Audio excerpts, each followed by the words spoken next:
You know, it's interesting. I grew up in a town, Bayonne, New Jersey, 75,000 people, and my dad was a police officer for 27 years.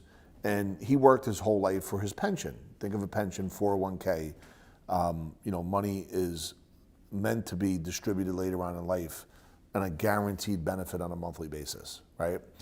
What my parents didn't know then, and they found out as time went on, although the pension was great, my dad, may he rest in peace, when he passed away, my mom was still able to get it, but each dollar is taxed at ordinary income.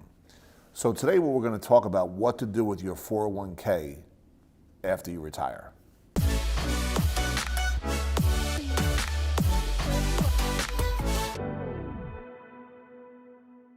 Okay, so I get asked this question all the time. What do I do with my 401k after I retire? So let's play with the psychology first.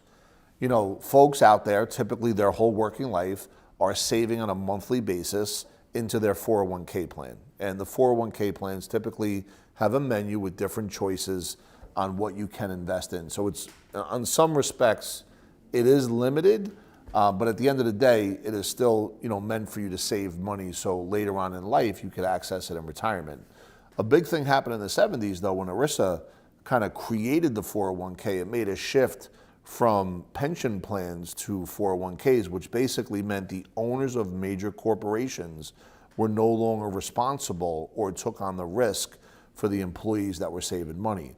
And the reason why that happened was because as time went on, in the 1900s to the 1930s, 40s, 50s, 60s, 70s, the average person lived a lot longer, which meant if they had a pension, that sometimes if the normal life expectancy was 60 or 70 and it turned out to be 80 or 90 that somebody lived, that meant that the corporation had to pay. So now was the birth of the 401k, right? I know I took you on a little bit of a roller coaster there, but just stay with me, it's important. So as somebody is saving during their wealth accumulation years while you're working, and then you get to retirement, now all of a sudden you have choices. Some of the choices are, do I keep it with the corporation that I worked 30 years with in their 401k, or do I roll it over to a traditional IRA? Which means, let's say hypothetically speaking, there's $1 million in a 401k, you would roll it over with no tax consequence to the IRA. The taxes only happen when you start taking distributions. But now you're retired, you worked your whole life, and let's say you made 100 grand a year, and now all of a sudden you're going to take money out of the 401k. The rule of thumb, according to the College of Financial Planning, is to have 70% of your income in retirement that you had during your working years. Well, I don't agree with that rule, but I'll play with that anyway. So now all of a sudden you've taken money out of your 401k, but each dollar is taxed at ordinary income. And whatever the prevailing tax law is at that time when you retire is what your money's going to be exposed to, besides fees and inflation and lost opportunity cost. You also have to factor in, okay, what kind of other assets do I have at retirement when I begin to take distributions on my 401k? You may be an entrepreneur that owns real estate, or maybe not, or you may have Social Security. To whatever degree that looks like is going to factor in on how you take distributions out of your 401k. There is other folks out there that believe that, hey, maybe I should do a tax smart second opinion.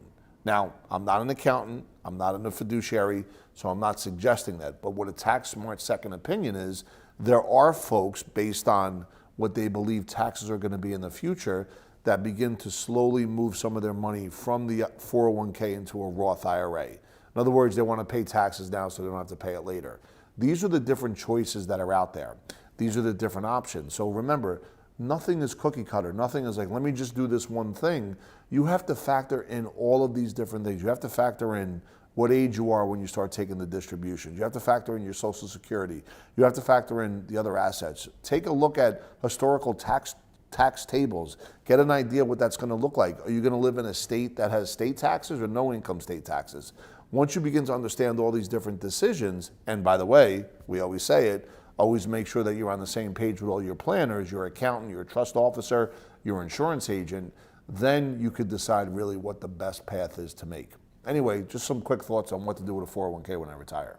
And for all you folks out there that along the way during your wealth accumulation phase happen to purchase cash value, high dividend paying whole life insurance, at retirement, there's a couple of more choices that you're going to have, because remember, you now have a death benefit that is guaranteed if it's done the right way, which allows you to view your 401k differently and how you spend that down. You don't have to now worry about outliving your money per se, right? So if that's in there for you, that also creates the opportunity to look at any given point in time during your distribution phase, the tax law at that time a little bit differently, because you get that little Swiss Army knife action going on from the insurance. Anyway, every single day we're dropping this content, and if you really want more, or if you really want to talk to an individual here at Epic, go ahead and click that link below. One of the members will get in touch with you and share with you our success process.